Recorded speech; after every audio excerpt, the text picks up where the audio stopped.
todos, ¿cómo están? Buenas noches, doctora. Buenas noches, doctora Beatriz. Vamos a continuar entonces con el tema que nos ocupa el día de hoy sobre la energía como servicio público dentro del marco de acción del derecho regulatorio. A ver. En la sesión anterior habíamos desarrollado sobre la parte histórica. Me imagino que, de repente tal vez ya conocían esos antecedentes, ¿no? O de repente no. Pero, o sea, tener en cuenta desde 1800 fue la primera experiencia de alumbrado público en nuestro país, ¿no? Que se caracterizó siempre porque los privados sean quienes asuman la responsabilidad, ¿no? De estas instalaciones y que a raíz de eso no solo se beneficia la actividad económica, sino también parte de la población, ¿no? Entonces, lo otro es que siempre estuvo también de la mano, bueno, en un inicio eran las municipalidades las que realizaban los cobros, las instalaciones.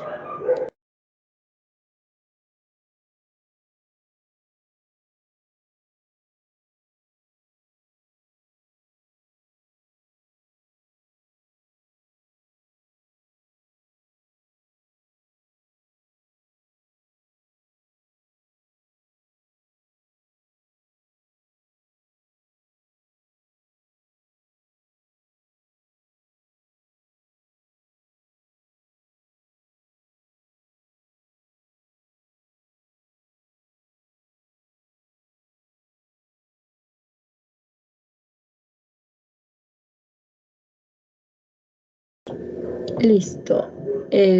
Les comentaba de que en un inicio eran las municipalidades que se encargaban de los cobros, de las tarifas, de la prestación del servicio.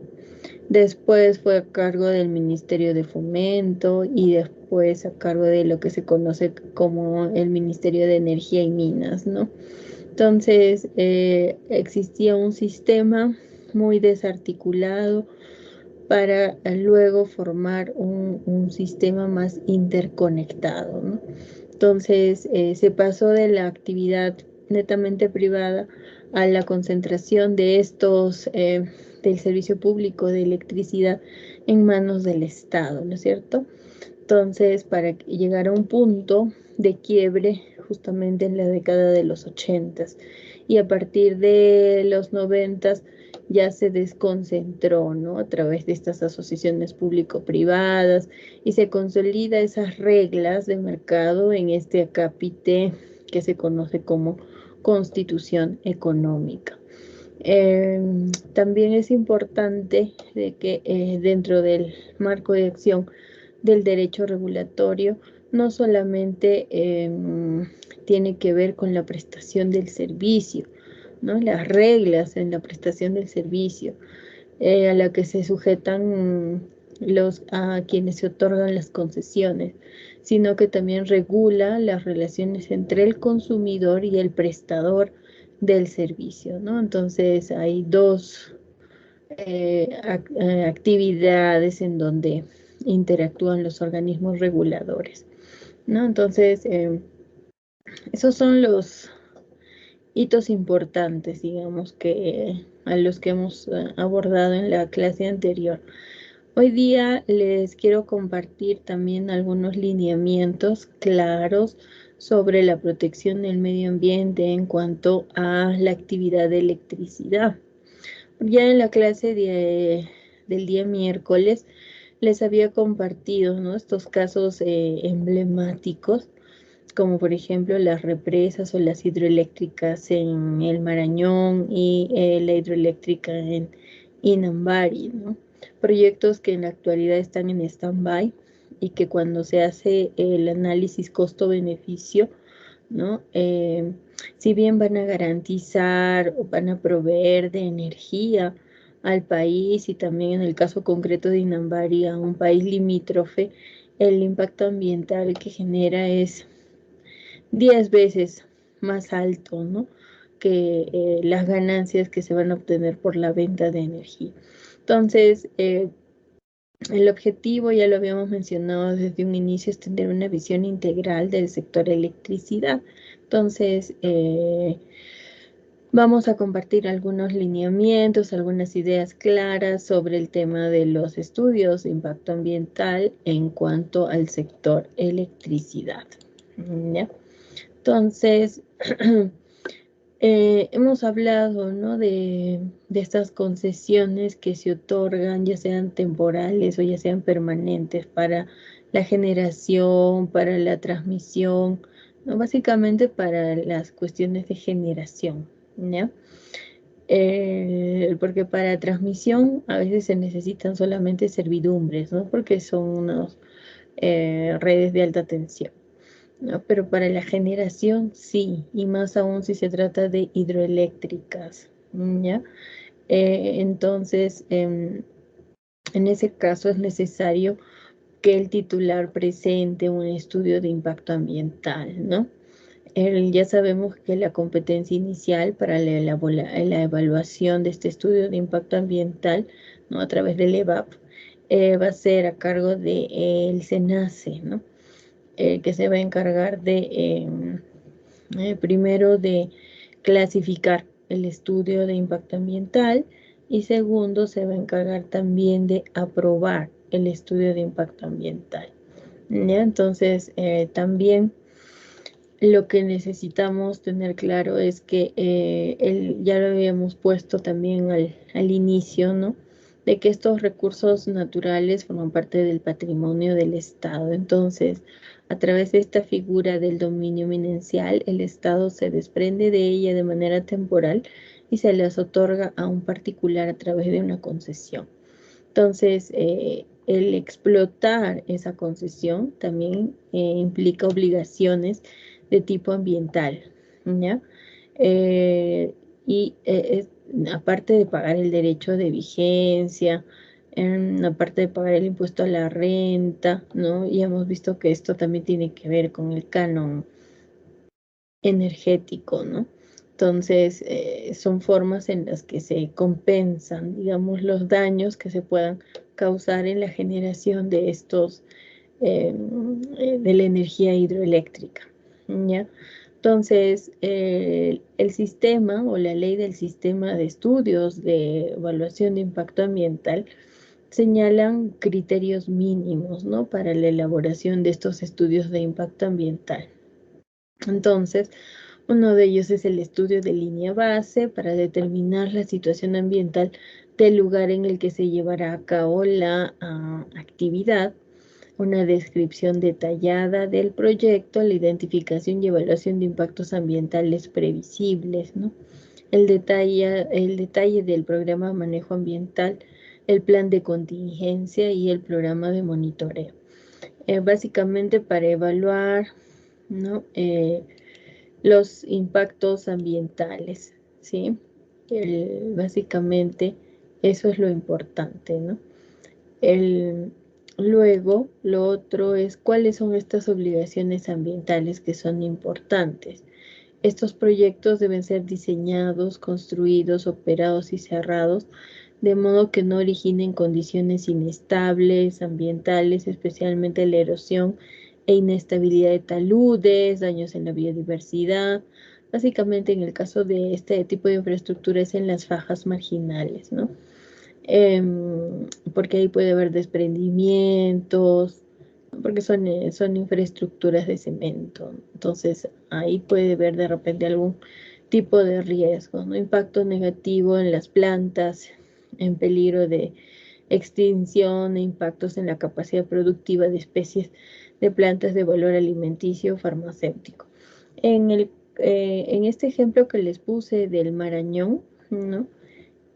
Son áreas en donde se practica el canotaje, el deporte de aventura, ¿no? Y también existe la presencia de pinturas rupestres, ¿ya? Entonces, si se llevara adelante estas hidroeléctricas, se tendría que destruir, ¿no? Para formar estos cauces por donde se va a pasar el agua, la represa, ¿no?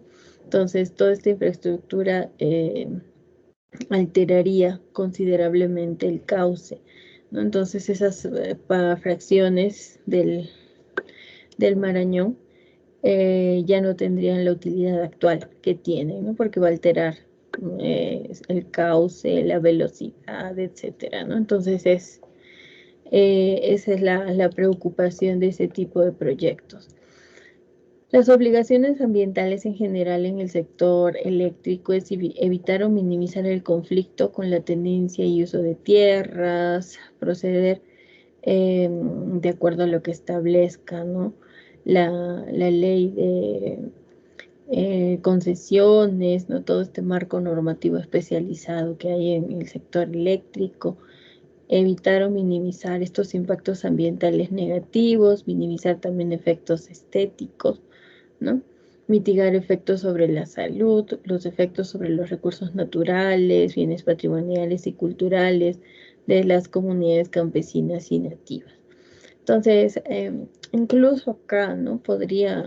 Se podría aplicar este concepto que se reconoció ya en esta sentencia colombiana que declara al río Atrato, ¿no? Como sujeto de derechos. Y en esta sentencia se incorpora este concepto de los derechos bioculturales, ¿no? Para reconocer que estas comunidades afrocolombianas asentadas en las riberas del río Atrato tenían un vínculo histórico con este, ¿no?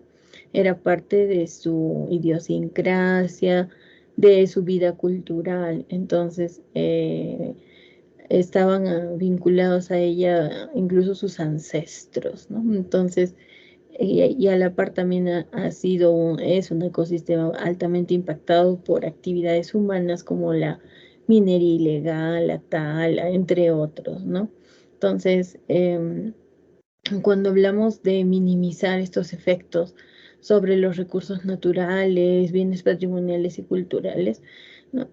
Para resguardar también la importancia de ese ecosistema, ¿no? Y evaluar, digamos, adecuadamente si es que ameritaría, si es que sería necesaria la construcción de este tipo de infraestructura, podríamos aplicar esta categoría de los derechos bioculturales, ¿no? Para evaluar adecuadamente este tipo de impactos. Evitar impactos sobre el patrimonio histórico y arqueológico, ya les había comentado. Evitar el impacto ambiental debido al sonido, a los ruidos, ¿no? Que alteran en definitiva, ¿no? El hábitat de las aves, el hábitat de las especies.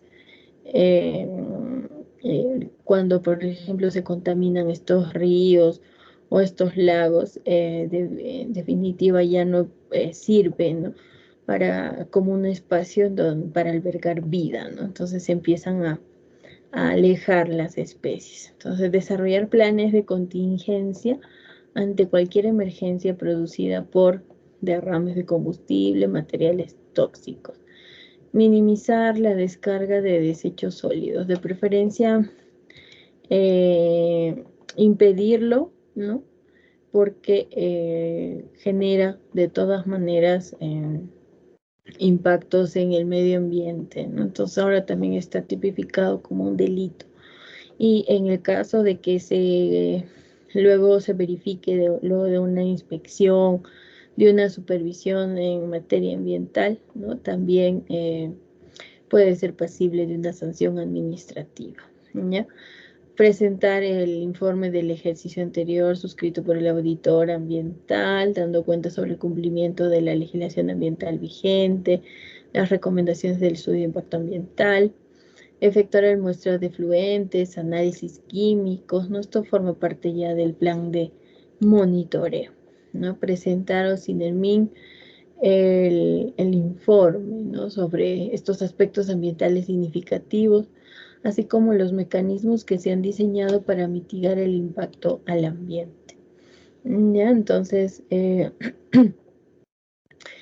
el otro tema que también es importante dentro de estos aspectos propios del derecho regulatorio es el rol de la entidad, ¿no? En el caso de Ocinemin es el encargado de realizar las supervisiones, pero ya no tanto en materia ambiental, sino en temas técnicos, ¿ya? Y en su caso, obviamente, en la materia de su competencia, imponer las sanciones que correspondan. A diseñar un sistema de procedimientos para la supervisión, los mismos que parten de tres principios: debe ser objetivo, predictible y debe estar debidamente tipificado, ¿no es cierto?, en el Reglamento de Protección Ambiental. Dentro de la supervisión, las empresas transmisoras están obligados a cumplir con procedimientos que tienen que ver con la supervisión y fiscalización, ¿no?, del sistema de transmisión. Ya, entonces, lo importante también es que en el sector eléctrico tenemos ya criterios para evaluar la calidad del servicio, ¿no es cierto?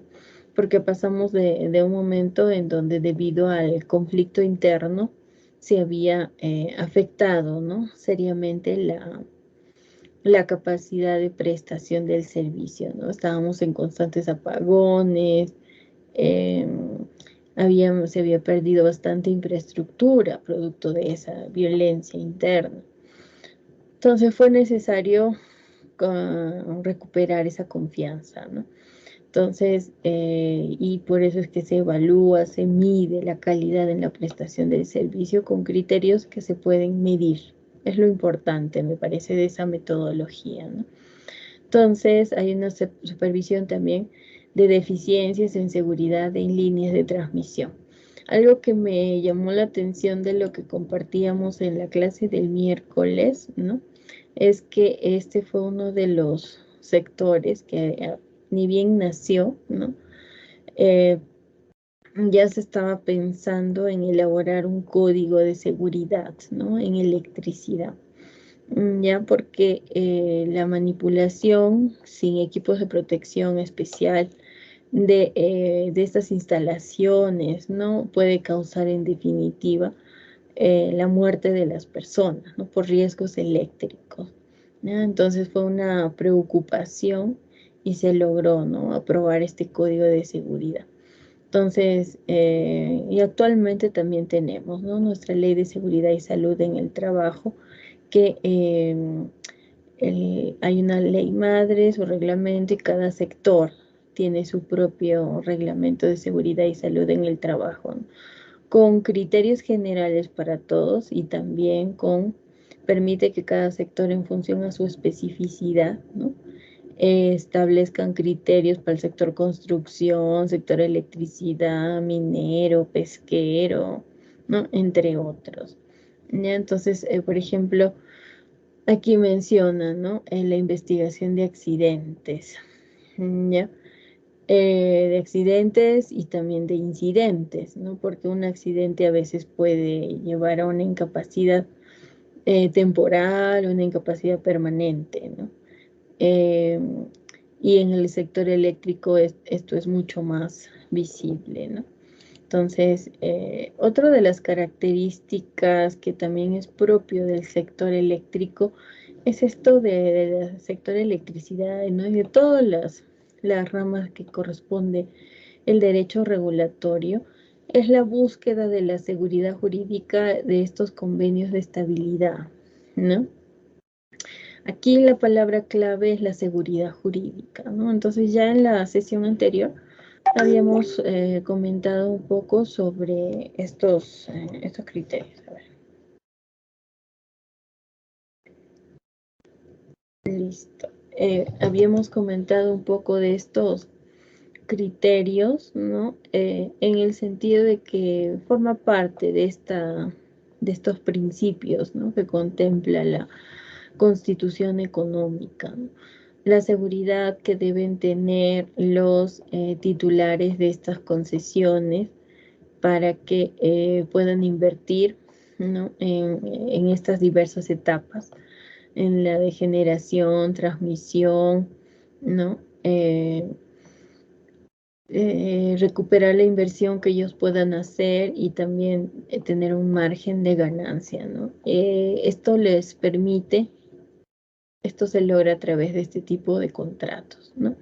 Entonces le genera, por ejemplo, una estabilidad cambiaria, la seguridad durante todo el tiempo de la concesión, independientemente de que existan cambios en la Constitución, cambios en el gobierno, ¿no? Se garantiza que estos titulares de las concesiones van a mantener las condiciones establecidas en este tipo de contratos. ¿Ya? Entonces también permite que estas empresas puedan invertir, ¿no? En mejoras tecnológicas, puedan también cumplir con los criterios que exigen, ¿no? Nuestros organismos fiscalizadores y supervisores, ¿no? En temas de prestación de servicios, en temas ambientales. ¿Cuál es el marco tributario también promotor en obras de infraestructura y servicios públicos? Eso también es importante, ¿no? Puede haber una transferencia de activos al Estado, finalizado el periodo de concesión libre de impuestos, puede haber un fraccionamiento arancelario, posibilidad de depreciación acelerada, una recuperación anticipada. Entonces, ¿y qué principios son los que rigen, ¿no? Este marco de los servicios públicos dentro de estos organismos reguladores, ¿no? Y esto me parece clave también porque habla de una necesidad, ¿no? Quedó clarísimo de que en el caso de la electricidad, en el caso del gas, ¿no? Se dan condiciones particulares de monopolios naturales, ¿no? Entonces, la regulación debe encontrar su justificación en el resguardo del interés general, ¿ya? No debe buscar proteger intereses de unos pocos, sino priorizar el bien común. Entonces, esa es la otra particularidad, digamos, de la prestación de los servicios, ¿no? Buscar la masificación de la electrificación. Entonces, a continuación también vamos a ver algunos criterios que se han establecido, ¿no? Dentro de este marco. Debe ser eficiente, evitar cargas innecesarias y racionalizar el uso de los recursos escasos, definir reglas que resulten en la mínima intervención posible en el mercado. Pero aquí sabemos de que el Estado aquí se aplica sí o sí el principio de subsidiariedad, ¿no? Y el Estado tiene un rol subsidiario. Entonces, por ejemplo, en el fondo, en este fondo FICE, ¿no? Hay intervención del Estado, por ejemplo, ¿no? En la prestación de otros servicios también, ¿no? Para compensar, para ayudar de que estos lleguen a la mayor cantidad de personas.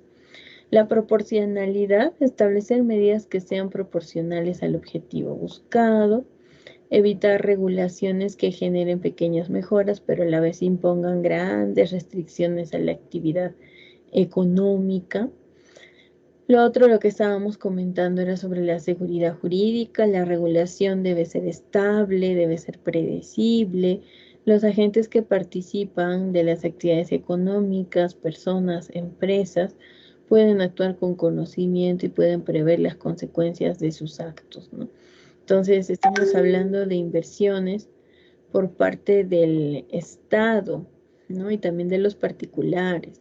Entonces, se debe garantizar también, ¿no? Que esta inversión sea eficiente, ¿ya? Lo otro es sobre este principio de transparencia en la participación de los agentes. Es fundamental que estos objetivos de los cambios en la regulación sean conocidos y estén debidamente justificados de manera técnica, y los administrados deben participar activamente en su elaboración, ¿no? Entonces aquí puede estar el tema de las tarifas, aquí puede estar el tema de la calidad en la prestación del servicio, ¿no? Los porcentajes de los cobros que hay en los recibos, los canales transparentes para hacer reclamos, este servicio de atención al cliente, tener vigente operativo, ya sea mi libro de reclamaciones virtual o mi libro de reclamaciones físico, darle seguimiento a este tipo de reclamos, ¿no? A los cuales tiene derecho el consumidor. Lo importante es ser escuchado y atendido, ¿no? Y más aún sobre la prestación de estos servicios. Otro de los temas que también es importante es esta función, ¿no? De solución de controversias, ¿ya?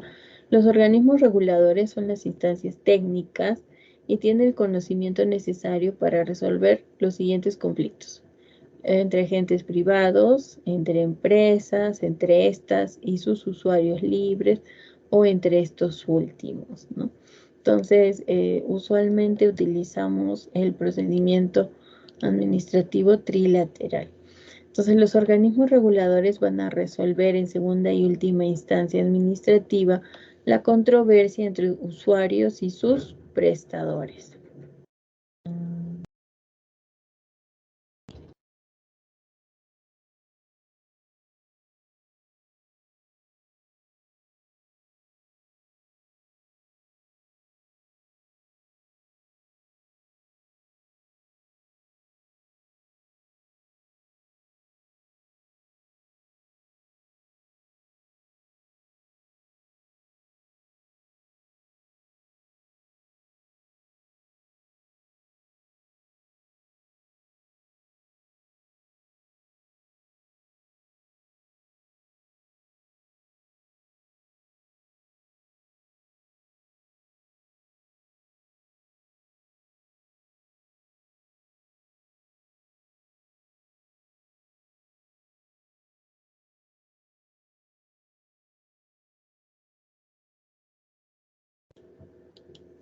Muy bien. ¿Qué otras funciones más tiene en cuanto a esta función de solución de controversias? Este procedimiento trilateral, ¿no? Eso ya está en nuestra ley de procedimientos administrativos. Es aquel en el que la administración pública aparece decidiendo en un conflicto entre dos particulares, a diferencia de ese típico procedimiento bilateral, ¿no? En el que la administración es al mismo tiempo juez y parte. Entonces, una de las características es la imparcialidad, ¿no? Que se debe evaluar de manera objetiva, digamos, ¿no? El conflicto de intereses, ¿ya? Se debe de actuar, cómo debe actuar la administración, hay que tomar en cuenta esta especial configuración, ¿no? Y qué función tiene. La imparcialidad implica también en la evaluación de los medios probatorios, el debido proceso, el tiempo necesario para escuchar también a las dos partes, la capacidad de hacer un descargo, ¿no? Ofrecer medios probatorios, entre otros. Entonces, aquí también está en juego este rol que asume el Estado, ¿no? Eh, entonces puede presentarse, ¿no? Como en cualquier otro tipo de relación, estos conflictos entre los administrados, ¿no? Entonces, a su vez origina que el procedimiento administrativo ordinario no posea herramientas necesarias para poder resolver el conflicto. Esto debido a que la administración ya no es juez y parte en el procedimiento, sino que por contrario se ha convertido en el director del procedimiento administrativo. Entonces, la administración en este supuesto específico ya no será una de las partes del proceso, sino que será el conductor del mismo. Tiene que actuar con imparcialidad, ¿ya? Bueno, como les mencionaba también, para garantizar esta imparcialidad, los principios como por ejemplo del debido procedimiento, eh, nos ayuda a entender qué garantías tienen, ¿no? Las partes del proceso, ¿no? Para que puedan tener, eh, para que se respete el principio de legalidad, ¿no? La facilidad en la que ellos puedan también hacer sus descargos, ofrecer medios probatorios, ser escuchados en igualdad de armas, ¿no? Entonces eso también se aplica para el procedimiento administrativo. Esta transformación, ¿no? Y ya la historia nos ha mostrado lo importante que es em, esta transformación del rol del Estado en la economía que se ha visto en los últimos años. eh, Pasamos de una administración interventora, ¿no? Y en el Perú sí estuvo muy marcado, a otra de carácter subsidiario, ¿no? Que va a promover la iniciativa privada en el mercado, defiende la libre concurrencia, los derechos de los consumidores y usuarios. Entonces requiere también que la administración pública tenga un marco legal adecuado e instrumentos idóneos para velar por su cumplimiento, ¿ya? Entre los que cuenta el de resolver los conflictos entre estos nuevos actores económicos, ¿no? Entonces ese es el escenario en el que se mueven todos los organismos reguladores. En el caso de Ocinermin tenemos el Tribunal Administrativo, ¿no? En primera instancia y también para reclamo de usuarios, puede ser entre concesionarios. En segunda instancia estará el Tribunal de Soluciones de Controversias, ¿no? Las materias pueden ser, como ya lo hemos mencionado, entre operadores, clientes libres, también pueden ser los clientes regulados, ¿ya? Luego la Junta de Apelaciones de Reclamos de Usuarios, ¿no? Que es la otra parte, ¿no?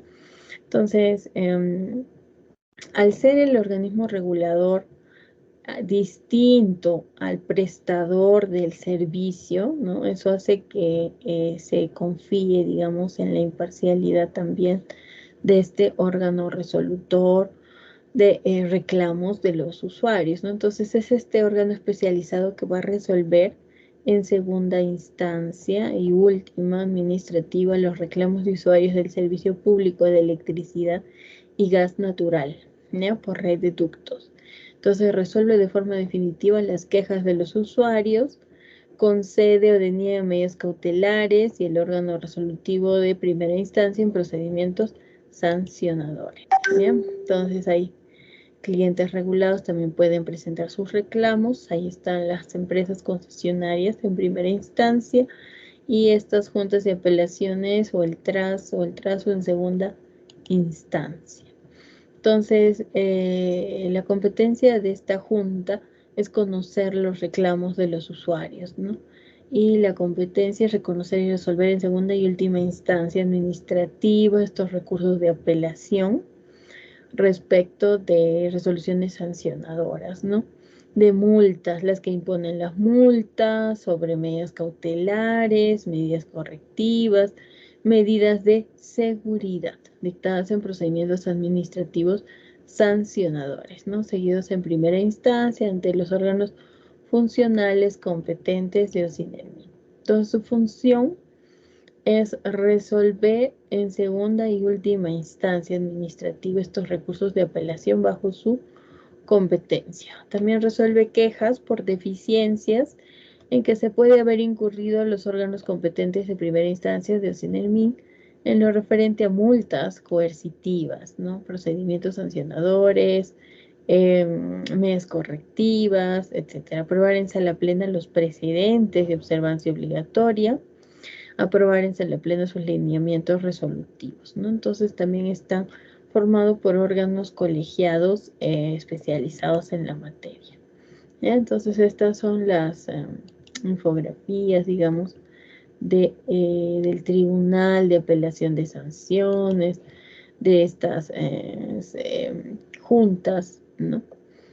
También que tiene que ver con la solución de los conflictos de intereses que se puedan presentar. ¿Ya? Entonces, este es un resumen de lo que hemos venido conversando, ¿no? En relación a sector electricidad y las funciones que tiene el ente de OCINERMI, ¿no? Como fiscalizador. Entonces, ¿cuál es cómo y esto también lo hemos mencionado ya desde el inicio, pero aquí ya vemos la parte procedimental, ¿no?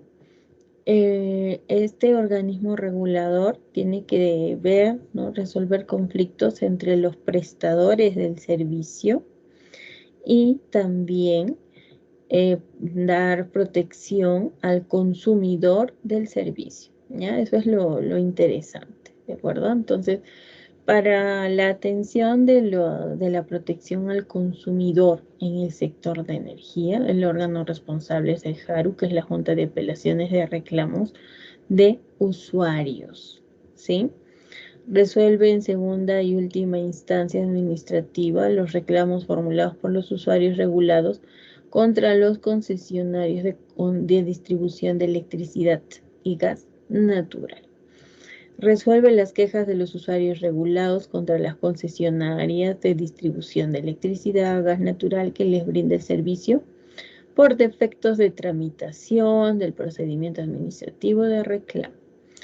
Resuelve la solicitud de medidas cautelares que presentan los usuarios regulados del Servicio Público de Electricidad y Distribución de Gas Natural en relación a reclamos que plantean frente a los concesionarios, y es un órgano resolutivo de primera instancia para el dictado de estas medidas administrativas, ¿ya? Entonces, eso es importante. ¿Qué también hace esta junta, ¿no?, de apelaciones de reclamos de los usuarios? Entonces, por eso es clave este concepto también de la Constitución económica, ¿no? Porque ahí está el artículo 65 de la Constitución, que reconoce la importancia que tienen los usuarios, ¿no? Uno, para mejorar también la prestación del servicio. Esta satisfacción del usuario es también un indicador, ¿no?, de cómo se está prestando el servicio, de la aceptación por parte de la población, ¿no? Entonces, se emiten resoluciones de multa coercitiva como mecanismos de ejecución forzosa cuando advierta el incumplimiento por parte de las concesionarias de estos servicios públicos de electricidad y distribución de gas natural, de las medidas administrativas contenidas en sus resoluciones dictadas en última instancia, ¿no? Y es la instancia sancionadora en el marco del procedimiento administrativo sancionador que se inicia como consecuencia de haberse verificado la comisión de infracciones vinculadas al procedimiento de reclamos, según la escala de infracciones y sanciones aprobada, ¿ya? Aprobar lineamientos resolutivos y precedentes de observancia obligatoria. Entonces, ¿cuál es el órgano responsable? Está formado por 2 salas unipersonales, una colegiada. El consejo directivo puede modificar la composición de las salas o disponer la conformación de salas transitorias en función de esta carga procesal. Y esta sala unipersonal está compuesta por un vocal titular, una sala colegiada por 3 vocales titulares, ¿no? Estos vocales titulares y suplentes son designados por el Consejo Directivo de Ocinermin por un periodo de 3 años renovables. Y la designación determina el vocal que asume la presidencia en la sala colegiada, ¿ya? Entonces, lo importante también es que su elección es por concurso público, ¿no? Presentas tu expediente y si reúnes los requisitos, entonces formas parte, ¿no?, de esta sala.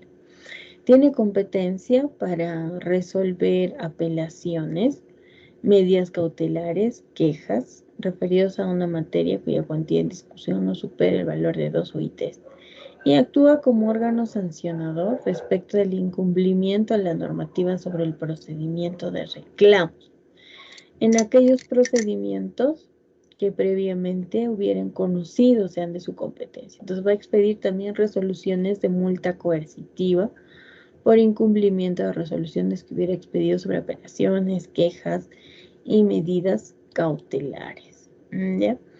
Entonces, son competentes también para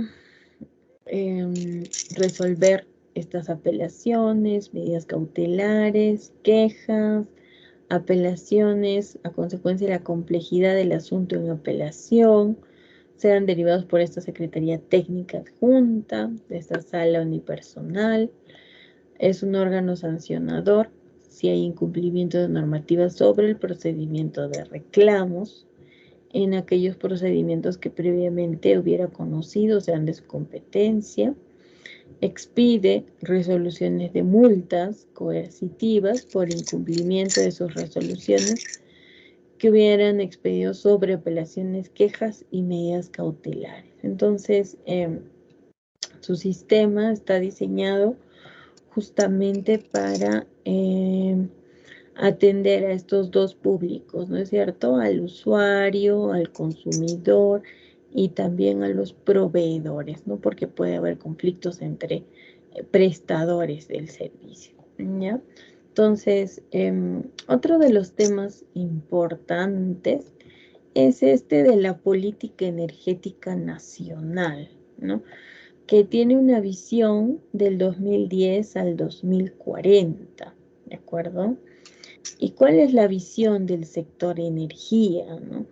Porque esto también está dentro de la prestación del servicio público de energía. Entonces, la idea es que el sistema energético que satisface la demanda nacional de energía de manera confiable, regular, continua y eficiente, que promueve el desarrollo sostenible y se soporta en la planificación y en la investigación e innovación tecnológica continua, ¿no? Entonces, eso también resulta importante, resulta clave, ¿no? Esa es la visión que se tiene del sector energía. El otro tema importante es cuáles son estos objetivos de la política energética al 2040, ¿no? Siempre se habla de una matriz energética diversificada, con énfasis en fuentes renovables y en la eficiencia energética, ¿no? Entonces, digamos, una crítica, porque actualmente en la sierra no está lloviendo, ¿ya? Y Lima, ¿no? Tiene energía eléctrica gracias a esta hidroeléctrica del Mantaro, ¿no es cierto? Pero el Mantaro se alimenta de la lluvia que cae en Huancayo, en todas estas zonas, ¿no? En toda la zona de la sierra. Entonces, si no hay lluvia, no se recargan los ríos, ¿ya? Entonces, pero es un recurso natural, ¿no? Que continuamente se renueva, ¿no? Entonces, cuando faltan las lluvias en la sierra, probablemente se refleje en una escasez o problemas en la prestación de este servicio, ¿ya? Entonces, por eso es que hablábamos de una matriz energética diversificada, que existan diferentes fuentes de generación y provisión de energía, ¿no? El abastecimiento energético para el desarrollo sostenible, el mínimo impacto ambiental, el desarrollo de la industria del gas natural, el acceso universal al suministro energético, una mayor eficiencia en el uso de la energía, ¿no? Que haya buena oferta y también buena demanda, una autosuficiencia en la producción energética, el fortalecimiento institucional y una integración con mercados de energía de la región, ¿no? Entonces, esos son los objetivos de la política energética al 2040. ¿Ya? ¿Es posible alcanzarlos? Sí, pero hay que reconocer algo que es muy importante, que los recursos en la naturaleza son finitos. Entonces, eh, tenemos que más bien tender hacia un uso mucho más sostenible y razonado, ¿no? De los recursos. Entonces, otro aspecto importante es que, a ver,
Muy bien, continuamos entonces. ¿Qué datos más nos interesan, ¿no? Para justificar, digamos, para entender la importancia de la prestación, de la calidad de la prestación de la energía. ¿Cuál ha sido la matriz eléctrica en los últimos 10 años? Ya, la producción de energía eléctrica con tecnología diésel ha reducido de 13% a menos de 1%, contribuyendo a la reducción de gases de efecto invernadero. La producción de energía con gas natural en los últimos 10 años ha presentado una tendencia creciente, llegando en el 2014 al 48% del total de este sistema eléctrico integrado nacional. Y al 2014, la producción de energía eléctrica con recursos hídricos, gas natural y recursos renovables no convencionales representó el 99% del total.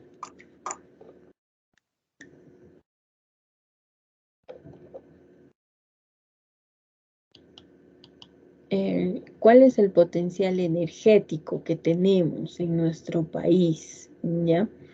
Primero es el potencial eólico, ¿no? Obviamente que no hay energía eólica, digamos, estas plantas en todas partes, ¿no? Sino que se tiene que hacer estudios para determinar la velocidad del viento, la fuerza, para que puedan mover, ¿no? Estos molinos y generar energía. El potencial solar también hay un 96 megawatts instalados. Igual tenemos plantas, ¿no? O con paneles solares, ¿no? Para generar también energía, ¿ya? El potencial geotérmico también es posible. El potencial de la biomasa, ¿no? También para transformar estos restos de los árboles, ¿no? Y generar, ¿no? Energía. Y el potencial hidroeléctrico hay alrededor de 69.445 megawatts y solamente hay un 5% del potencial total, ¿no? Hay 3.511 megawatts instaladas, ¿ya? Entonces, eso también es importantísimo, ¿no? A esto nos referimos cuando hablamos de eh, una matriz energética, ¿no? Con diferentes fuentes, entre renovables y no renovables, ¿no? Pero siempre es necesario reconocer que existe una dependencia, ¿no? De los recursos naturales, ¿ya? Entonces eso es importante. ¿Cuál es el objetivo del Plan Energético Nacional, ¿no? Em, ¿Qué busca? Primer criterio es la eficiencia energética. Entonces, ¿qué es lo que se busca en el sector residencial? ¿Ya? Sustituir la iluminación convencional por tecnología eficiente. Sustituir los calentadores de agua eléctricos por sistemas de calentadores de agua solar. Sustituir las cocinas tradicionales por cocinas mejoradas u otras de tecnología más eficiente. Ya después vamos a ver también algunos ejemplos. En el sector público, sustituir la iluminación convencional por iluminación de tecnología eficiente.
Muy bien, ¿qué buscamos con la eficiencia energética entonces, ¿no? Hacer un buen uso de los recursos naturales, en este caso de la energía, de las fuentes de energía. Por eso es que existen políticas de coeficiencia energética, ¿no? Tanto para ser implementados en la administración pública, en las entidades privadas, se han cambiado, ¿no? Los focos LED, que tienen una mayor duración, pero que también tienen un menor consumo. Dependiendo del lugar en el que uno viva, es posible también tener nuestros sistemas de calentamiento de agua por termas solares, ¿no? Y en el sector productivo y servicios implica que se sustituyan. Y esto es importante, ¿de acuerdo? Esto le corresponde más al sector de producción, calderos convencionales y mejoras de eficiencia, ¿no? La sustitución de motores convencionales por motores eficientes y esta cogeneración. Hay una sustitución de iluminación convencional por tecnología eficiente, ¿no? Entonces, siempre vamos a insistir en que la tecnología, si bien no resuelve todos los problemas, no es la panacea, pero por lo menos nuestra Ley General del Ambiente, ¿no? Exige que siempre se incluya, ¿no? Mejoras tecnológicas, ¿no? Pero a veces estas mejoras tecnológicas se incluyen, ¿no? Con justa razón. Una, porque hay tecnología que ya es obsoleta. Dos, porque implica de repente mejoras en la producción, ¿no? En la prestación del servicio. Y tres, porque generan menores costos, ¿ya? Entonces a veces resulta más costoso mantener este sistema tradicional, ¿no? Y que implementar uno nuevo, ¿no? Entonces se apuesta por eso, ¿ya? Por eso es que hablamos también de la sustitución de motores convencionales, ¿no? Por motores eficientes, ¿no? Entonces ahí también se puede medir la eficiencia energética. En el sector transportes, ¿qué es lo que se busca? ¿No? Y eso también seguramente ya lo han visto o lo van a ver qué pasa con el sector transportes. Eh, Se establece un programa intensivo de conducción racional y eficiente para choferes del transporte urbano e interurbano de pasajeros y carga, ¿no? Entonces ya poco a poco están dejando de utilizar vehículos que funcionaban a petróleo porque son altamente contaminantes, generan demasiados humos, ¿no? Para usar, por ejemplo, la bicicleta, las motos, ¿no? El transporte eléctrico, un transporte público eficiente, como el metro, por ejemplo, reducir, ¿no? La congestión vehicular, ¿no? En estas horas punta, promover el uso de corredores de transporte masivo en las principales ciudades del país. Entonces, aprobar estas normas de homologación vehicular y etiquetado y mejorar el parque automotor, ¿no? Haciendo que estos vehículos sean más eficientes con el gas natural, licuefactado y también los autos eléctricos, ¿ya? Entonces, para eso sirve la tecnología, ¿de acuerdo? Y esto está muy vinculado con el efecto invernadero, ¿no? Con el calentamiento global, ¿de acuerdo? Porque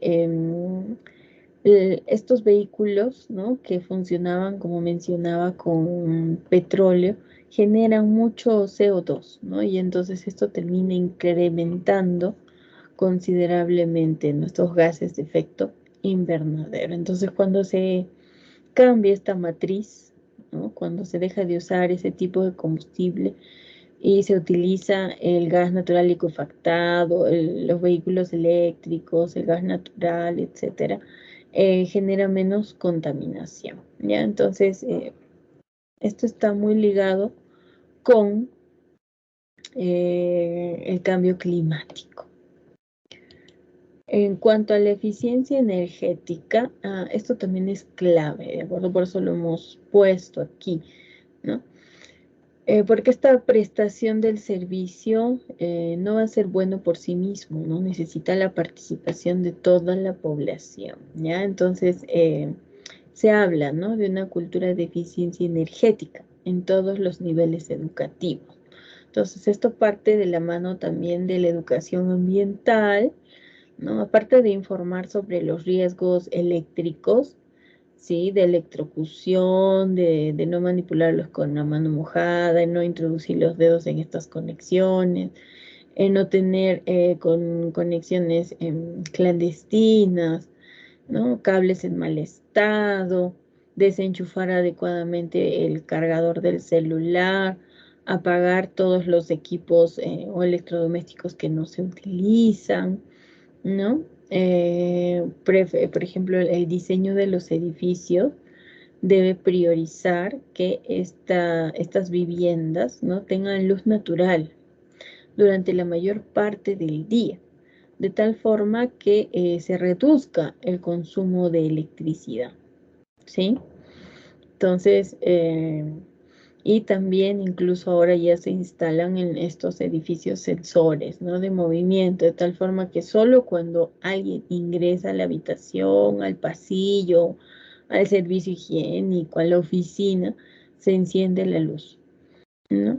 Sale la persona sin necesidad de apagar ningún interruptor, se apaga, ¿no? Entonces eso también está pensado, ¿no? Dentro de estos criterios de eficiencia energética. Promover el uso de equipamiento electrodoméstico eficiente mediante el sistema de etiquetado de eficiencia energética y establecer el reglamento de etiquetados de eficiencia energética para artefactos, electrodomésticos, calentadores de agua, iluminación, motores eléctricos y calderos. ¿Ya? Entonces, ¿qué tendremos que hacer como consumidores, ¿no? Responsables, tal vez. Elegir aquellos productos que tengan un etiquetado que demuestre que van de la mano con estos criterios de eficiencia energética, ¿no? Y sí, aparece, ¿de acuerdo? Aparece información, ¿no? Consume menos energía que 3 focos prendidos, o sea, sí te dan esa información, ¿no? Entonces, sería cuestión de tomarlo en cuenta al momento de hacer una adquisición, ¿no? De este tipo de electrodomésticos. Fijar estándares mínimos de eficiencia energética para artefactos electrodomésticos, calentadores de agua, iluminación, motores eléctricos y calderos, ¿ya? Entonces, ya hemos visto que aquí también va a entrar en juego, ¿no? INACAL con estos criterios técnicos. También puede estar aquí INDECOP y puede estar aquí OSINERMIN, ¿no? Que manejan la parte técnica y determinar cuáles son esos estándares mínimos, máximos que se requieren para que haya una correcta prestación, para que estos electrodomésticos, ¿no? Consuman la energía necesaria, ¿ya? Entonces, por eso fue que se cambió también, ¿no? Los refrigeradores que funcionaban con fluorocarbonos, ¿no? Porque estas sustancias debilitaban la capa de ozono, ¿no? Se demostró de que estas sustancias, el clorofluorocarbono, ¿no? Eh, es- se desprendían de estos, se usaban, ¿no? Para mantener el frío en estos modelos de refrigeradores. Entonces, pero que el residuo, ¿no? La emisión final terminaba debilitando la capa de ozono. Entonces se tuvo que reducir su consumo, su uso, ¿no? Y se logró, ¿no? Recuperar la capa de ozono, ¿ya? Entonces, todo lo que haga, ¿no? El ser humano, producto de su capacidad inventiva, tiene que estar de acuerdo a los límites de la naturaleza, ¿no? no creer de que esta es infinita, ¿no? Nos va a proveer siempre de recursos, de bienes, ¿no? Sino que ni tener demasiada fe tampoco en la tecnología, ni creer tampoco con excesiva fe en nuestra capacidad transformadora, ¿no? Entonces, hay un quiebre, por ejemplo, desde que se dio esta encíclica de Papa Francisco de Laudato Si, en donde pretende corregir, ¿no? Este versículo que estaba en la Biblia, en el Génesis, en donde decía que el hombre tenía que transformar y modificar la naturaleza, ¿no? Y en esta encíclica, Laudato Si, se reconoce de que esa capacidad transformadora hay que usarlo ya de otra manera, ¿no? Limitarla, ¿ya? Con la finalidad de que se pueda mejorar la calidad de vida de las personas, ¿no? Y ahorita vamos a ver ejemplos de cómo es que el servicio de electricidad puede ayudar en ese sentido, ¿ya? Entonces, estos son los índices que tienen que ver con estas mejoras, ¿ya? Eh, con la finalidad de generar menores gases de efecto invernadero, ¿de acuerdo? Por ejemplo, en los hornos de cemento, ¿no? Para quemar esta piedra, ¿no? Se utiliza el gas natural en hornos de cemento. Esto es del sector producción. Se utiliza o ya se cambió, ¿no? O ya se adaptó, se mejoró, se incorporó el uso del gas natural en hornos de hierro y acero. Se promueve el gas natural licuado para transporte de carga. La promoción del gas para buses de transporte público. La promoción del gas para vehículos livianos. La combinación de energías renovables. Entonces, estos son los compromisos ambientales en los que está inmerso el país, ¿no?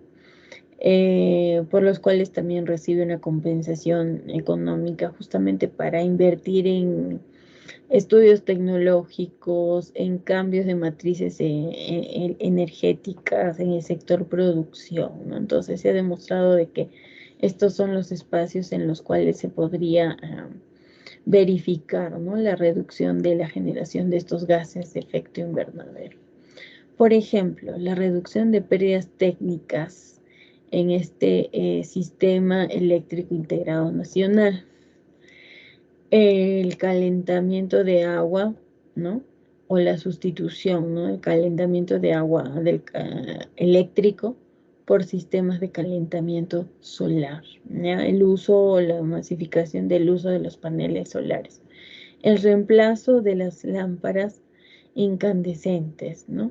El reemplazo de los fluorescentes. El reemplazo de las lámparas de alumbrado público y las cocinas mejoradas, ¿ya? Entonces son ejemplos de cómo es que se puede verificar, ¿no? Estas mejoras que se han ido incorporando en el tiempo, ¿ya? La interconexión regional, la cogeneración en refinerías, industrias y servicios, optimización y reemplazo de calderas, el etiquetado de eficiencia energética, los sistemas de gestión integral de energía, ¿ya? Entonces, estos son algunos ejemplos de cómo es que ha resultado, ¿no? La implementación de este plan energético nacional. Entonces, ¿qué nos quiere decir? Que usamos la electricidad en todo, ¿no? Hay una dependencia de este servicio, ¿no? Porque gracias a la luz nosotros estamos interconectados a través de esta sesión virtual, ¿no? Entonces estamos viendo que hay uso de energía en todos los sectores, ¿no es cierto? en producción, transportes de carga, transporte de pasajeros, transportes a través de vehículos menores, em, el reemplazo, ¿no?, de estos calentadores de agua eléctricos por sistemas de calentamiento solar, el reemplazo de los fluorescentes, lámparas de alumbrado, de lámparas incandescentes, ¿ya? Entonces eso también es importante. Otro de los aspectos claves, ¿no?, que tendremos que revisar es justamente el FISE, ¿no?, el Fondo de Inclusión Social Energético, ¿ya? ¿Qué es lo que busca este fondo, no? El acceso a servicios energéticos limpios, confiables y asequibles para la cocción de alimentos, iluminación, comunicación y usos productivos. Entonces, a partir desde el inicio, el FICE estaba a cargo de Ocinermin, pero a partir de este año, quien administra el fondo ahora es el Ministerio de Energía y Minas, ¿ya? Entonces, el acceso a la energía implica eso. No solo es acceso a la energía, sino que tiene que ser un servicio energético limpio, ¿no?, que genere la menor cantidad de CO2, de gases de efecto invernadero. Estamos hablando del servicio eléctrico, entonces de por sí ya está enlazado con riesgos eléctricos.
Muy bien, entonces decíamos de que el acceso a la energía debe ser limpia, ¿ya? Debe ser confiable en el sentido de que esta instalación que se realice en mi vivienda sea segura, ¿no? Porque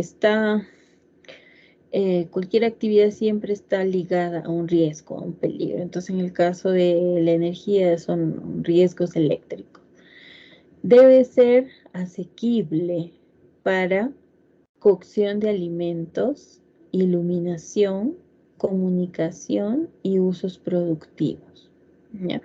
Entonces, ¿qué quiere decir? Que la energía forma parte de todas estas fases, ¿no? Y este fondo de inclusión social energético lo aborda en ese sentido.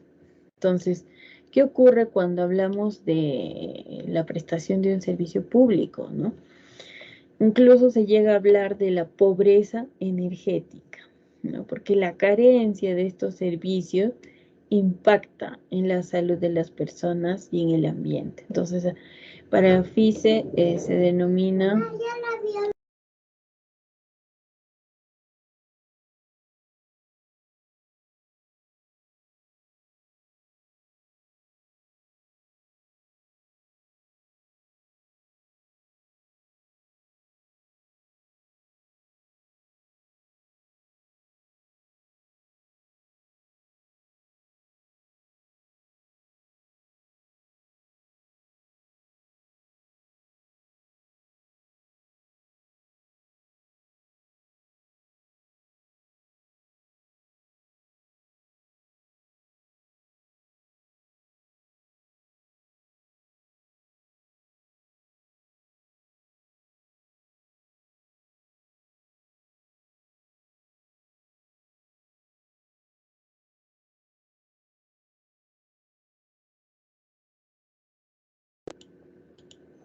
Decíamos de que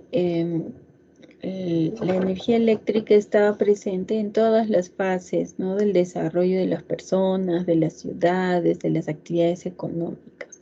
Entonces, para este fondo de inclusión social energético, la carencia de estos servicios habían identificado que no solo afectaba la salud de las personas, sino que incluso le habían dado esta denominación de pobreza energética, ¿ya?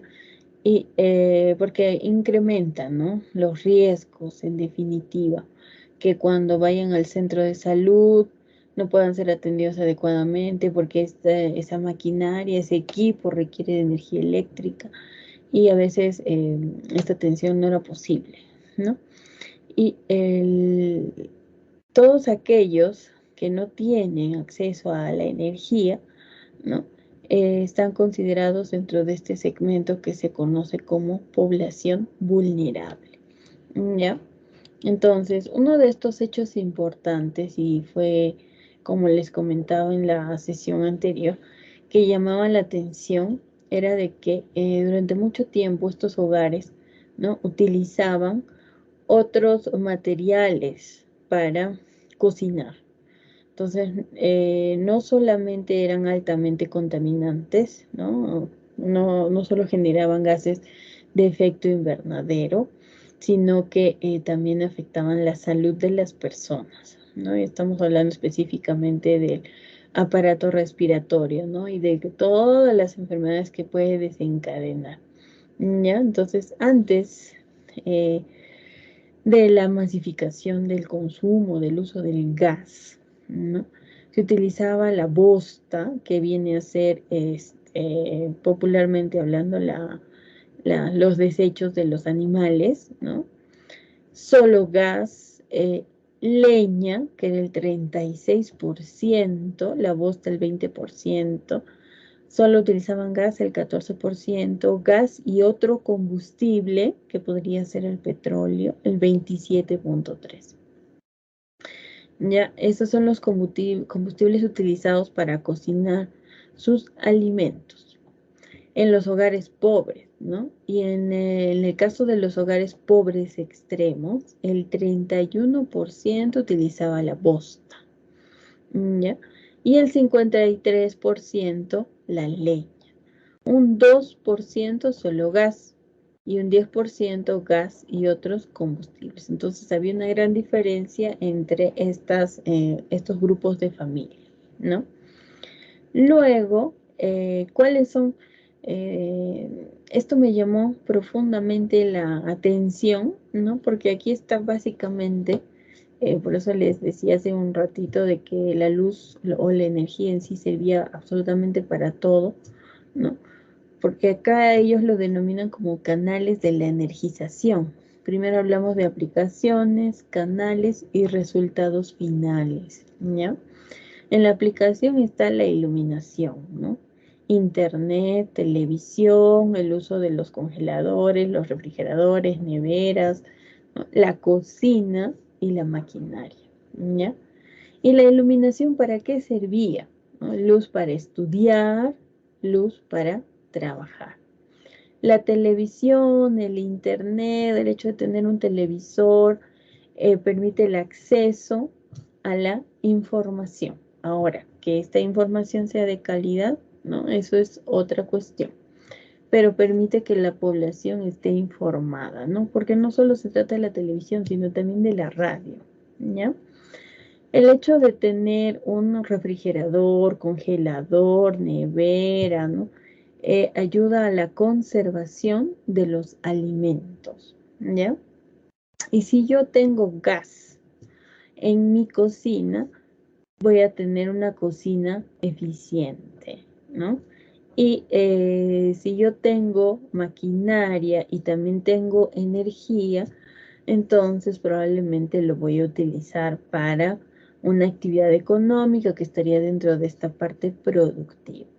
¿Y cuáles son los resultados finales? Sí, sobre esto mucha atención porque aquí está la respuesta del objetivo, la motivación de este diplomado, ¿no? Es que si yo tengo luz, voy a estudiar, ¿no? ¿Y eso qué me va a garantizar? Mi derecho a la educación, ¿no? Quiere decir que tengo más probabilidades de estudiar y de terminar.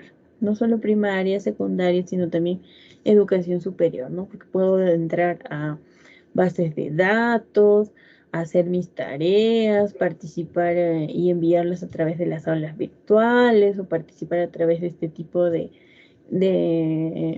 reuniones virtuales, ¿no? Entonces, eso genera a su vez bienestar, ¿no? Y además, si yo logro, ¿no?, conservar mis alimentos, probablemente estoy garantizando también mi derecho a la salud, ¿no? No solo conservar mis alimentos, sino también una cocina eficiente, ¿no? Porque voy a estar menos tiempo en la cocina, va a ser mucho más rápido, los alimentos van a cocer en menos tiempo, ¿no? Y eso va a redundar en definitiva en mejorar, en mantener, en garantizar mi salud. Entonces, si yo soy un emprendedor, tengo energía eléctrica, puedo iniciar una actividad económica y eso va a generar también una eficiencia productiva, ¿no? Que se va a traducir en definitiva en una renta, ¿no? Y eso me va a permitir tener bienestar. ¿Ya? Entonces, esa fue la lógica que impulsó a la creación de este fondo. Y es un fondo para financiar proyectos que permitan dotar de energía más limpia a las poblaciones vulnerables, ¿ya? Entonces hay un plan de acceso universal a la energía, ¿no? Y promover desde el ámbito energético el desarrollo económico eficiente, sustentable, con el medio ambiente, en equidad, implementando proyectos que permitan cubrir el acceso universal a la energía, priorizando el uso de fuentes energéticas disponibles. Entonces, ¿cuál es este esquema, ¿no?, de este subsidio cruzado que le dicen al FICE? Aporta al FICE para atender a la población vulnerable, ¿no? Aquí entran todos los grandes consumidores de electricidad, el servicio de transporte de gas natural por ductos de Camisea y la producción e importación de combustibles líquidos derivados de hidrocarburos. Entonces permite también una masificación del uso del gas, ampliación de frontera energética, promoción para el acceso al gas licuado de petróleo. ¿Ya? Entonces, ¿a qué se refiere con la ampliación de la cobertura energética? El mercado energético actual es residencial, ¿no?, a través de estas redes de alta tensión, ¿no? Está centrado, está focalizado básicamente en la zona urbana, pero hay un mercado energético no atendido, ¿no?, que está ubicado en la zona rural, ¿ya? Entonces, ¿recuerdan ustedes este primer gráfico que hablaba sobre los combustibles que se utilizan en los hogares? Después del FICE, durante la aplicación del FICE, ¿no?, porque estos mantienen, se han reducido la generación de 442.000 toneladas de CO2, ¿no? Cuando se cambió un hogar que consumía o que usaba leña, ¿no?, o bosta, por cocina mejorada, que implica el acceso al gas, ¿no?, ha servido para reducir 442 toneladas de CO2. Entonces, sí es posible, como les indicaba,